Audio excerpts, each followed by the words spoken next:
Hi, and welcome to this episode of the Will Podcast. I am so happy to have you here. Today is a very special guest. So I'm joined by Gwen Nightingale. And Gwen has been kicking around the parts and working with me since Will Pilot in 2017. And Gwen practices as an in-house environmental health and safety attorney, and she has for over 15 years. And before going in-house, Gwen worked for over 8 years at a big law firm doing employment law in DC. Now, mental health and well-being are a passion that are very near and dear to Gwen's heart. Given the long hours, customer service focus, and that ever-evolving legal landscape, the practice of law can be challenging and isolating. And Gwen has dedicated so much of her time outside of work, finding activities that inspire joy, build community, and foster resilience. I would say Gwen is a lay mental health expert. And we're going to talk about mental health a lot today. She joined Will, like I said, in the pilot, and she's participated in many programs, and most recently in the Will Creators Circle, which inspired her to start a Substack. The Creator Circle is a year-long journey. We go through the Julia Cameron book, The Artist's Way. So she started a Substack called A Deeper Well, which we will link to in the show notes, where she speaks very openly and candidly about her mental health journey. And if Gwen weren't working as a lawyer, she would likely to be attorney wellness coach, especially supporting other minority women attorneys and practice law who want to practice law sustainably and healthily. So Gwen, a huge welcome to the Will Podcast. Thanks, Elena. I'm excited to be here. So just as we were getting started with the call, I said, hey, Gwen, it's kind of our anniversary because it's literally, we probably spoke in June 2017, and then you enrolled in the pilot, which ran July and August 2017. How did you come across me? And take us back to what was going on for you in your work and in your life when we first met. So 2017, I was in my 6th or 7th year of practicing. I worked at the same law firm before I went in-house. I was working with a great group, but the billable hour model just was not for me. I was also, I'd been a mom throughout my entire practice. And I really and truly was in burnout. I think at that time, I didn't know what burnout was, but I just knew that I needed some relief.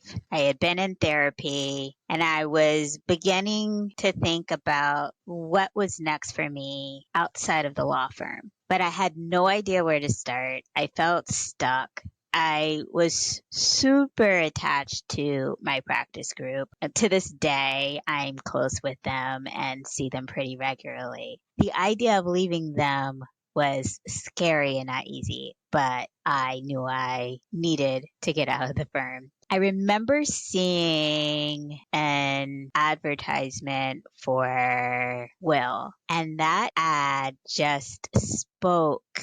It seemed like it was written directly for me. It just so appropriately described how I was feeling as a burnt out, anxious lawyer who was stuck and didn't know what was next. I want to say, I remember at that time I was learning to meditate and I was following Gina Cho, who wrote the book, The Anxious Lawyer, had a column in the ABA journal. I want to say your ad was somewhat related or connected. I think maybe it was the Above the Law article. Gina interviewed me because I was doing a webinar with her group at the time, Shape the Law. And so she wrote about me and Will in Above the Law. So that might have been it. That might have been it. Yeah. I remember talking to you, feeling a connection, but still being scared because I didn't really know what was next. But I decided to just jump 2 feet in the way that I typically live life,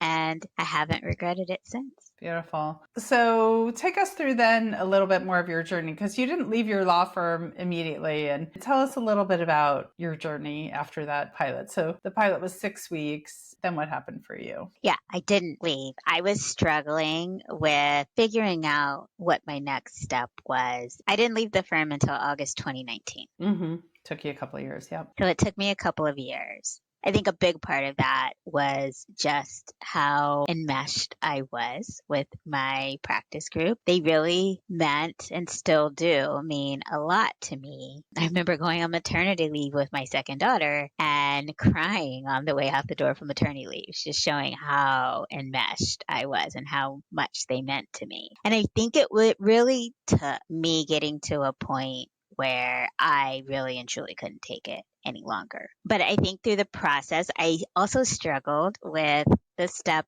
in your will program where you talk about the importance of having informational interviews and just talking to other people in areas that interest me, regardless of even if it included friends of mine who I was close to. It still was something that was scary. I was trapped in that thought pattern that I've heard other members describe, where I thought asking for opportunity to speak with people, that it was just asking too much. And I am someone who struggles with asking for help, especially was the case back then. Okay, so you didn't leave right away and you were struggling with that, which, as you said, many will members struggle with, right? Like asking for help, asking for informational conversations. That's a place where many people get stuck in their will journey. And we have obviously support and resources to help people through that. What did really help you in your initial will journey? It was finally breaking through whatever barrier I had. And I think part of it was just getting more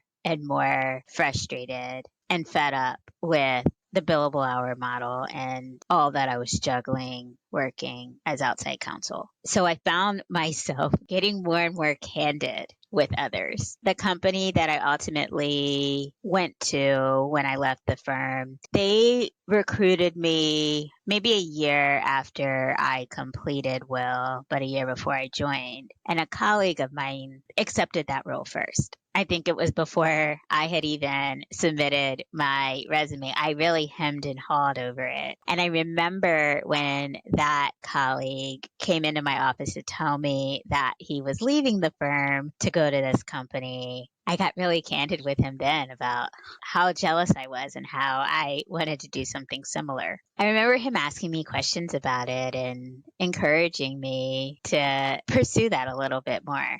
So, what was the story you started to tell yourself about leaving that helped you, that enabled you to go to make the transition, given how enmeshed, using your own word, right, how enmeshed you were in the culture and your group? I think what it was after I crossed that initial barrier and having that candid discussion with the former colleague who left the firm and went to my future company, it made it a little bit easier to be candid with the rest of my colleagues. So I started with my other colleagues, fellow senior associates. And then I began to have similar discussions with people who I used to work with.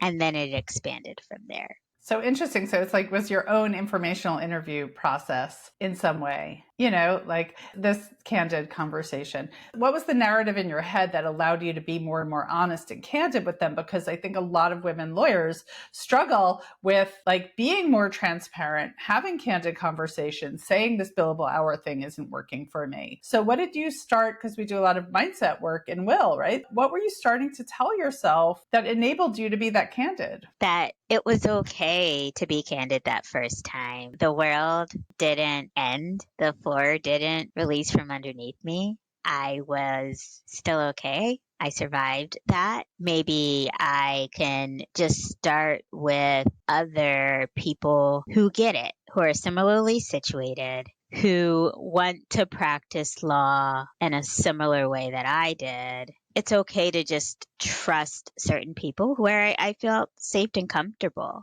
So you started with just a few people and conversations and saw that you were okay. Like you said, the floor didn't open up from underneath you. Yeah, fabulous. Nothing happened. So you made a switch. You left your group and you went to an in-house role. I did.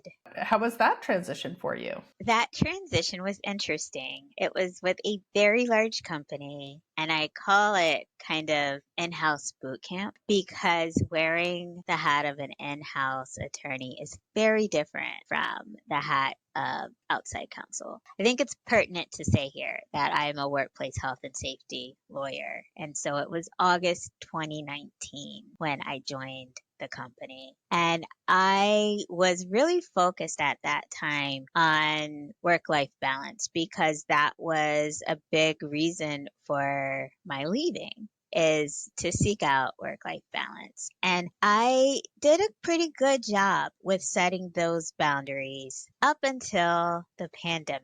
During the pandemic, of course, as it did for many people, life changed fundamentally. But for me as a workplace health and safety attorney, the hours just grew considerably because none of us had practiced law in the workplace health and safety space during a pandemic like what we saw with COVID-19. And so there was so much to learn, so much to do, despite the size of my team. And then eventually there was a mentor of mine at the firm. She lateraled into the firm at the same time I started at the firm as a baby lawyer. She went to the company that I joined in-house just maybe a year or so before I did. She ultimately left that company in June of 2020, and I found that I leaned in. I'm ashamed to say that I leaned in. I remember, I think I was doing a mastermind with you. What do you mean you were ashamed to say you leaned in? I don't understand. Because leaning in oftentimes means blurring that boundary between work and life. So you leaned more into work when she left. I leaned more into work because she was the lead for COVID-19 on my legal team. And I raised my hand to take on that role. And June 2020 was still fairly early on the regulatory compliance perspective for COVID-19. Yeah. Let's talk a little bit about the boundary thing, because I think that's really what we're dancing around here. And I mean, it was boundaries with leaving the firm. You were enmeshed with your team. You came over to this job, and then 6 months into it, essentially, COVID-19 happened, and you were working even more, and you had workers to protect because people at this company were going into work, and you had a lot of workers to be taken care of. And then this person left. Here you are trying to like really navigate work-life balance and boundaries. This is so common as a major focal struggle, I would say, for many, many women lawyers, as you know. How is this evolving for you? Now, at first, I was viewing it as the opportunity for me to stretch and grow as a lawyer and to make my mark within the company and really build connections within the company from a global lens. But what I found was that the more I emphasized that, the more I forgot that the reason why I went in-house was to have a clear demarcation between the time that I spent at work and my time with the family. And of course, during the pandemic, we were working remotely. And so those lines were even more blurred for that reason as well. And I found myself waking up early to get work done with a bit of a goal of being able to stop at a reasonable hour to spend time with the family. But this company was global, and I now had a global scope, which meant that I was on calls. Sometimes it could be as early as 6 or 7 in the morning, as late as 6 or 7 at night. And then at some point, I needed to get the work done I was discussing on those calls. And so I felt like a bit of a habit, or a new neural pathway I created a new neural pathway where I was leaning in more, taking on more, and maybe getting a little bit of validation from the feeling of being needed. So did it come to a breaking point? That summer was also George Floyd, which was a big deal. What started to shift for you, and how did you start to lean out? What started to shift was the feelings of burnout again. I can't remember. I think it might not have been until 2001, but the summer of 2001, I remember taking a 2-week vacation for the first time ever, feeling very guilty about it, but recognizing that I needed it in order to be able to function at work. And that was a bit of a wake up call. I don't know, though, that my habits fully changed at the end of that 2-week vacation. 2 weeks is usually not going to do it. And so you mentioned you were in a mastermind with me then. Was it the She's Free? Was that then? I was going to say we did She's Free, I think, in 2022. Yeah, so that was She's Free was a mastermind I ran where we went through the Emily and Amelia Nagoski book, Burnout. So we'll link to that also. What was helping you kind of see your patterns and your habits, see the burnout and start to change? I mean, for one, if I look back, I know that my weight on the scale was steadily increasing. Part of that being just because I was so sedentary sitting at the computer. I was getting cranky at home. I remember my husband commenting on just hearing me sigh frequently. I remember my sleep being off. And then I also just remember the other people who I was in the trenches with. So my health and safety compliance partners and also colleagues on the health and safety legal team. I just remember us talking around the common feeling of burnout, and that connection, that relating was helpful as well. That's the big thing. I will say I did notice when I was moving into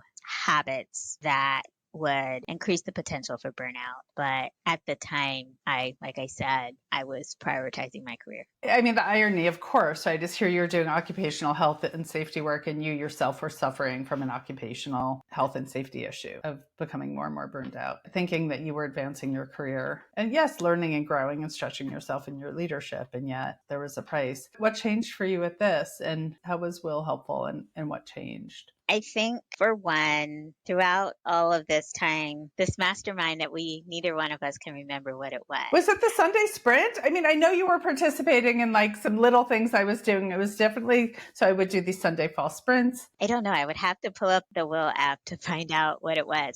But I do remember having my Will accountability buddy, who was my partner with the Will pilot, Courtney Davis. I'm giving her a shout out. We would also hold each other accountable. I think she was really instrumental with reflecting back to me the habits that I was forming that really were contributing to the burnout. But I think ultimately it was also, there are multiple talent review cycles at this company. And at some point I recognized that I was working so hard to the detriment of my health, and my contributions were no longer being recognized in the way that I thought that they would have been. And that was a huge wake up call. So here you are, kind of, no joke, but like kind of killing yourself, like, yeah, for this job and not being recognized for it. Absolutely. I remember what mastermind it was, but I don't remember the exact title. But it was sort of about like how to keep going, how to leave, right? Because it's hard. Like,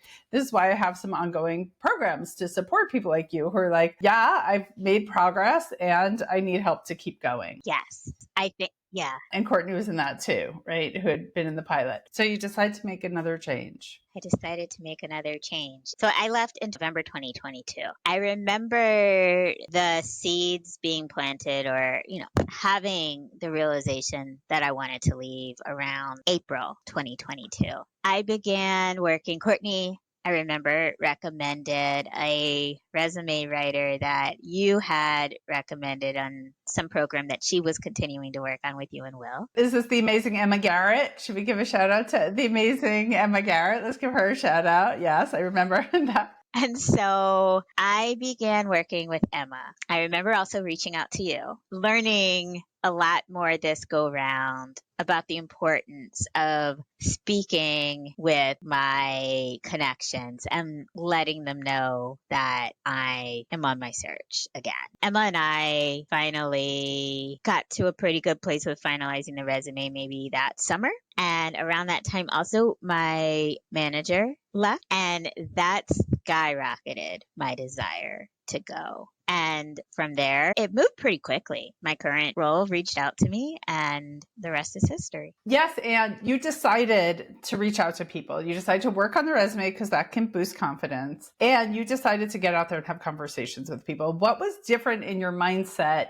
this time around? Because previously you were really struggling with reaching out to your connections and saying, hey, I'm looking for something new. This is what I'm looking for. What was different this time? I saw that it worked for me last time once I started doing it, quite frankly. I mean, it definitely was having those discussions that led to my first in-house role. And so I was quite vocal with my trusted community, my trusted village, when it came time for me to leave again. Yeah. So I want to just, anyone listening, I want to underscore this point that this is something that so many women lawyers struggle with, is getting out there and talking to people about what else you want to do. And as we teach in Will, right, conversations are key and they unlock doors to new opportunities. And so you saw that and then you did it again, right? And you landed where you are now. And talk a little bit about like what it's been like to create more balance, more boundaries, more structure for taking care of your physical and mental health as you've been in this last role. Well, I'm not going to lie, it's not easy. It has been a journey. I think that journey began with the mastermind that you shouted out based on that book, Burnout. I think it was the She's Free Mastermind. I took a lot of that to heart. I, this time, began to communicate my boundaries to my manager. And I think part of it being very intentional with choosing a company that respected boundaries where it's safe to communicate them. I will firmly admit, I mean, in the practice of law, you can communicate boundaries and they still may not be respected. And sometimes it just goes with the territory of our profession, the needs of clients, and the fact that sometimes, especially in my practice area, emergencies happen where you can't always observe them. But you have to be intentional. You have to be actually clear around what those boundaries are. I will say over this past year, I've done a lot of work to really clarify those boundaries. Whereas before, I knew I needed boundaries, but I didn't quite know what that meant. It is such a journey, right? And your journey is, this is why I've been eager to hear from you. Like, how did you did these little will things along the way, and how did that help you kind of continue to grow and shore up those boundaries, not beat yourself up too much for not having it perfect? I think part of it is the accountability that will brings.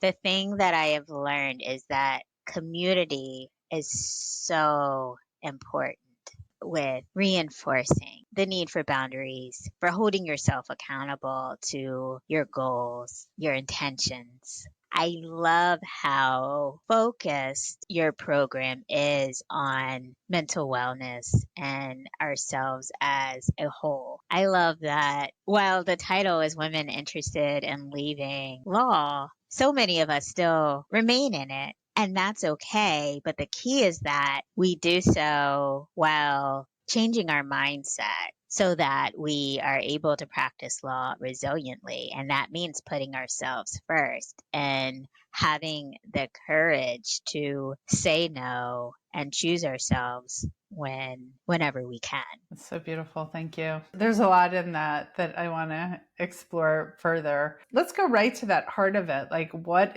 has been helping you say no and say yes and put yourself first? Well, I think the biggest thing is that life has been throwing me curveball after curveball after curveball since January 2024. I have been very honest about this. My 11-year-old daughter at the time attempted suicide. I had a family member who committed suicide when I was a kid at the age of 13. So this hit close to home. I shared how just before I started working with you, I began learning to meditate. I tried to teach that gift to my children. I have been in therapy since 2012, 2011. My children have been in therapy since 2018, 2019. And yet, even though we focused heavily on mental wellness in my household, we didn't get away from the curse that my family has experienced. And so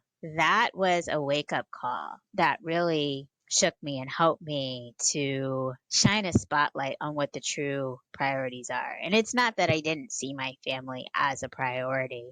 It probably more so was I was balancing my family and work, and I was at the bottom of the totem pole. But my daughter's suicide attempt showed me the importance of also taking care of myself, because I am not resourced to support her if I'm not taking care of myself. Thank you for sharing that. I really believe that this is going to help people. I know that. I believe that too, which is why I want to be open about it. And thank your daughter for giving you permission to share about her journey. So thank you to both of you. And so what's helping you put yourself first? Because I think this is really one of the biggest, at the very heart of Will, is helping women put themselves first, which is so antithetical to our culture, to families, and to the practice of law. Well, I will say I wish that that was the only curveball of 2024, but it was not.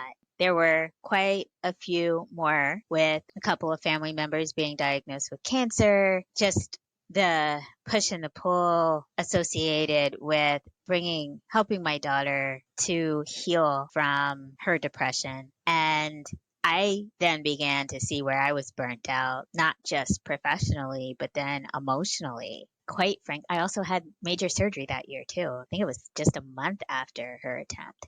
And so honestly, I hit a wall. I hit a wall, even though I remember telling myself the day after her attempt that I needed to take care of myself.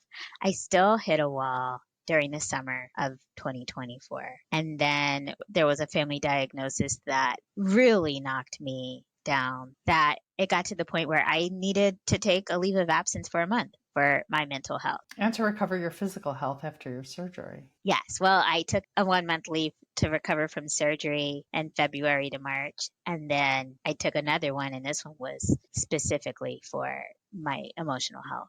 Then I entered an intensive outpatient therapy program, which meant that I was starting my work day at 6:30 in the morning and ending it at 3:30 in the afternoon, and then went to therapy from, I think it was 4 to 7. So that's not taking a leave. Well, that was after my leave. So you took a leave, and then when you went back and you were continuing in IOP. So you were getting a lot of this mental health support through your programs and your therapy. And you were really showing up in Will a lot at that time. And you joined the Creator Circle in this window also. And you spoke before about community and accountability and how helpful that's been. So how did all these factors, how especially was Will, like as a part of helping you heal and recover? Well, the Artist's Way, which is the latest mastermind we were doing, as we discussed, the Creator Circle, it is all about recovery. All about recovery. Every chapter.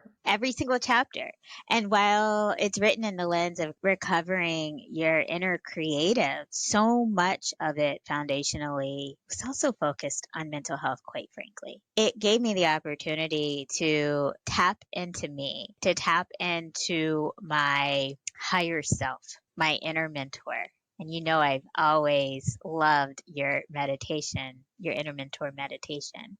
But this gave me an opportunity to tap into her in a different way. I also was really drawn to the artist dates. Again, the accountability and the community. And so with it, we're meeting every other week. I am meeting with my accountability buddy weekly. We have opportunity to communicate through Voxer. And so again, I had a group of women who were thinking about life the same way as me, who were on a similar journey. I mean, our journeys were all our own journeys, but we were all on this healing journey. And through this work, I created my Substack, A Deeper Well, where I could shine a spotlight on the importance of mental health. And that also just fueled me to learn as much as I can about what I was dealing with. So beautiful. Thank you. I mean, Will obviously has this community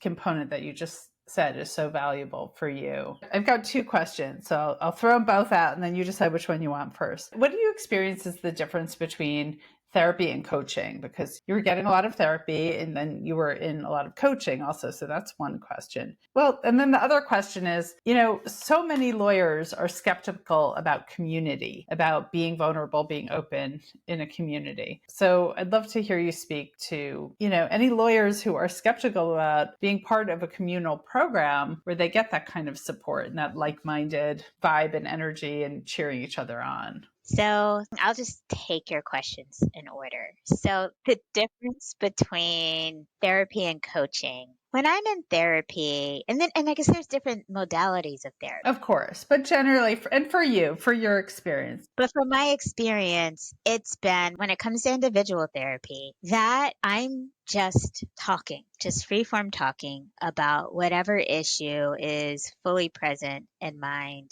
in the moment. When I'm doing the work with you, that we are focused on something in particular. Usually there's a topic at hand, but sometimes because I am also in your Will Evolve program, there's also opportunity to bring issues to the table. It's not often in therapy though, where I'm getting the opportunity to receive feedback. I do receive some feedback for sure in therapy, but a lot of it is just me talking and maybe my therapist challenging me, asking pointed questions. But there's a lot more of that in coaching. And what I have seen in coaching is, though those questions are really framed in such a way where I recognize that I've got the answers internally. And it's really helped me to pull that inner mentor, that higher self out, and to see that I have the skills and the answers within. And in group coaching, we're also given that opportunity, and I think this kind of segues into your second question. We're given that opportunity to, for one, hear from other people who are going through issues similar to ours so that we feel less alone. And I think that also gives more opportunity to see the lessons that my inner mentor, higher self, has learned throughout my career, because I see myself in some of the issues that others are bringing to the table. And I'm hearing through my thoughts and then what the questions I might ask of my cohorts, the lessons that I've learned through the various things that I've struggled. And when my peers give me feedback and ask probing questions, it also helps me to just see things from a different lens based on their experience and lessons from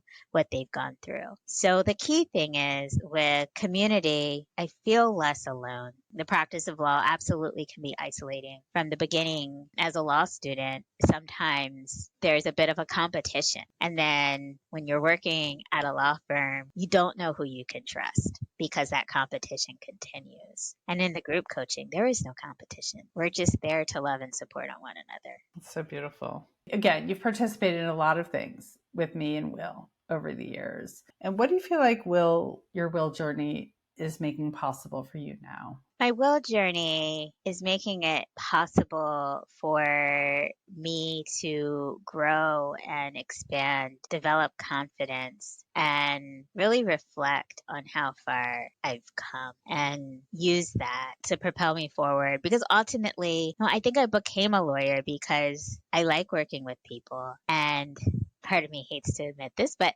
I am a bit of a fixer. I think with Will, though, I've learned that people have the answers within them. They don't need fixing. They just need to be heard and given the opportunity to see that it's all there within. I feel like I am a caterpillar in a cocoon, on the verge of maybe becoming a butterfly, but I'm not quite there yet. And with each mastermind I take with you and Will, it gets me a step closer.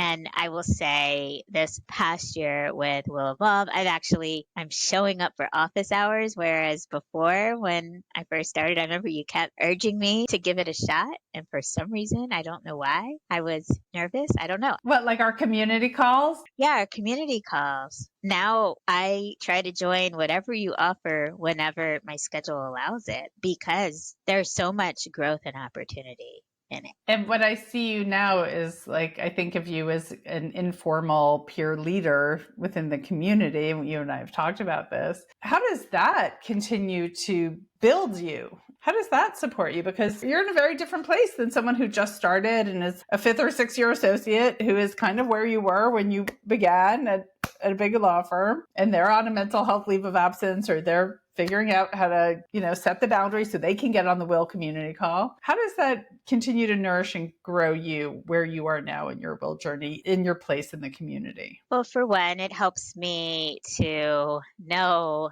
that yet again, I'm not alone. Like I can see when I'm talking to newer Will members, I see my journey and their journey. It all makes sense. And so I am just eager to help calm their inner critics because my inner critic is so loud. But I have learned to soften it. And I want to do what I can to share with others what I've learned, the tricks and tools I've learned to help soften it.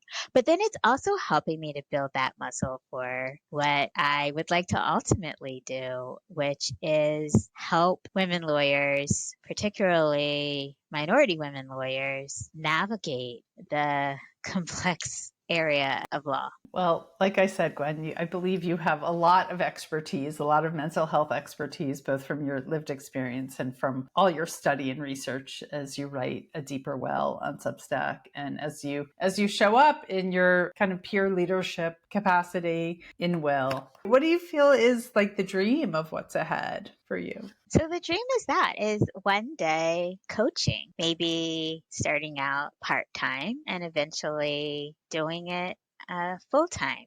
I think it marries nicely with my background in workplace health and safety because, like you said, mental health is absolutely a workplace health and safety issue. I will say here in the States, we haven't quite recognized that, but we're beginning to see other countries regulate in the space of mental health. We can thrive when we focus our attention on mental health. It helps us to show up as our best selves, to have the energy, the bandwidth, the space to do our roles when we feel comfortable and safe within our headspace. This is one of my things, right? Like I can see a vision for you, like really growing in that space and being an advocate and a leader and using all your legal experience and gravitas and know-how to shape the conversation around mental health and safety as a workplace issue. I believe you're already doing it through your blog and through how you're showing up in the world. So it's not like it hasn't begun already. You are doing it already. Thank you.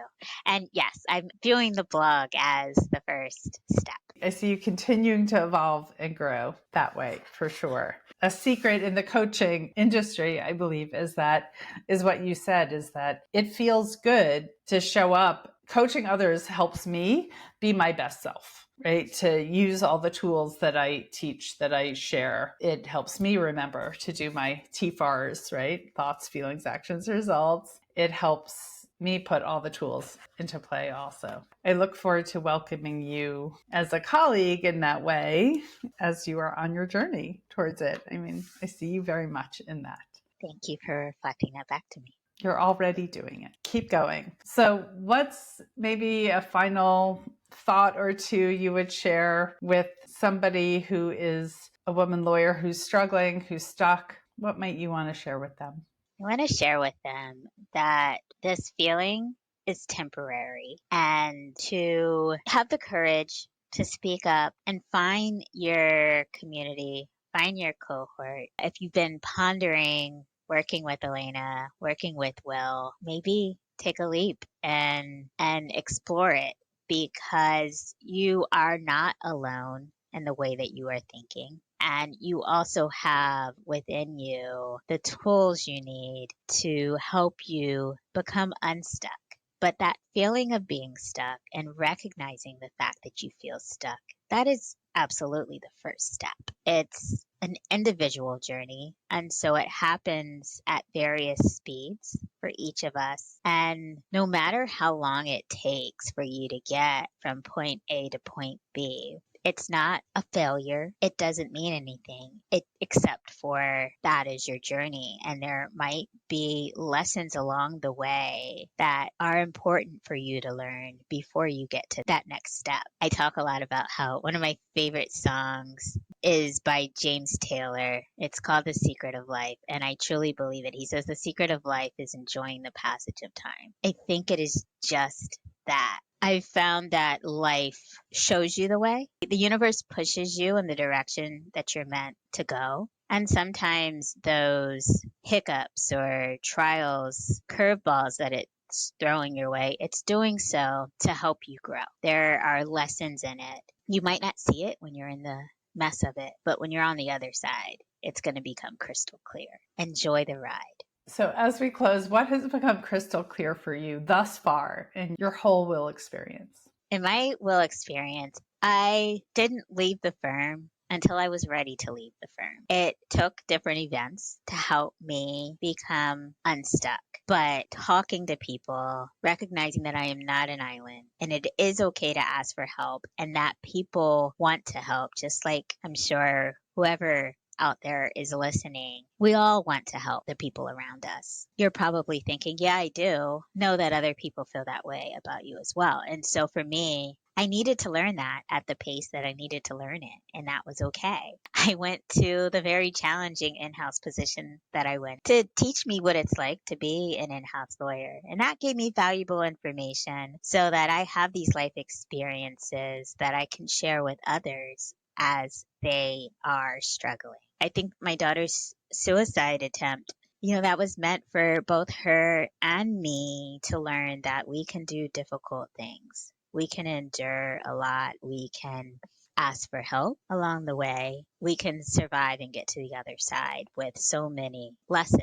And the biggest lesson for me is to put myself first, put on my own oxygen mask, and just take it one step at a time. All right. Thank you so much, Gwen, for sharing your story with so much honesty and love and self-compassion and modeling that. We didn't even dive deep into self-compassion. Maybe another time we'll talk just focused on that issue, because I know that's a tool you're leaning into and using a ton. Yes. Well, that's a good reminder. Yes.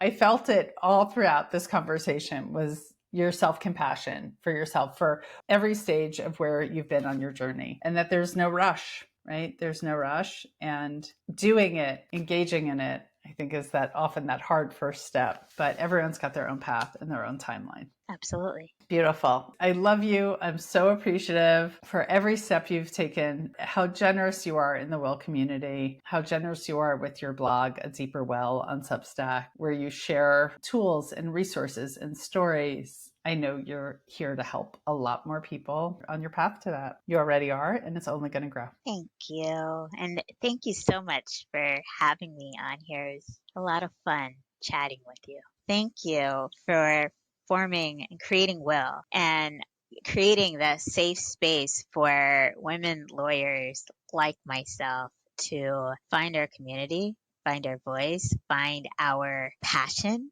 and to live life sustainably while we practice law or choose not to practice law intentionally. You're so welcome. It's been I think my calling. So thank you for saying that. And as I shared with you and the others in the creator circle the other day, it's possible for people to take an idea and bring it into reality and change people's lives with that. And I believe there are many, many of us who want to create something that has a helpful impact for others in the world. And so I'm very happy that I'm doing that, and for myself and for the people I get to touch, and to model that also, that it's possible to take something from idea into reality. All right. Lots of love, Gwen. Thank you. Bye. Bye.